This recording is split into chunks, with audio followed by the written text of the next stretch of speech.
تلنگانہ ضلع کے میدک میں ایک دل دہلا دینے والے واقعے میں 23 سالہ خاتون اپنی 2 سالہ بیٹی کو قتل کر کے اپنے عاشق کے ساتھ فرار ہو گئی۔ پولیس کے مطابق یہ واقعہ جمعہ کو منظر عام پر آیا۔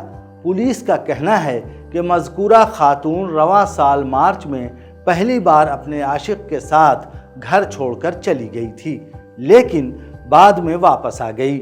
شوہر کی جانب سے رویے پر اعتراض کیے جانے کے بعد وہ اپنے والدین کے گھر مقیم تھی۔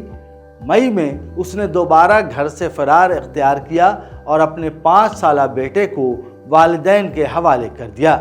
خاتون کے والد کی شکایت پر پولیس نے اسے اور اس کے عاشق کو تعقب کرتے ہوئے پڑوسی ریاست آندھرا پردیش کے قصبہ نرسا راؤ پیٹ سے گرفتار کر کے میدک واپس لایا۔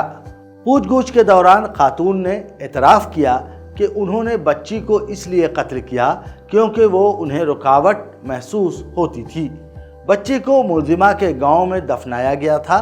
پولیس نے قانونی کارروائی کے مطابق بچی کی مسخ شدہ لاش برآمد کر لی ہے۔ پولیس کے مطابق خاتون کا عاشق پہلے سے مختلف مقدمات میں مطلوب ہے۔ ملزمہ اور اس کے ساتھی کو آج عدالت میں پیش کیا گیا ہے۔ یہ واقعہ محض ایک فرد کا جرم نہیں بلکہ ہمارے سماج کی گہری بیماری کی علامت ہے۔ ماں کا اپنی معصوم بچی کو قتل کر دینا اور پھر عاشق کے ساتھ بھاگ جانا اس بات کی گواہی ہے کہ ہماری اجتماعی اخلاقیات کس قدر پست ہو چکی ہیں۔ سوال یہ ہے کہ ہمارا سماج کس سمت میں بڑھ رہا ہے۔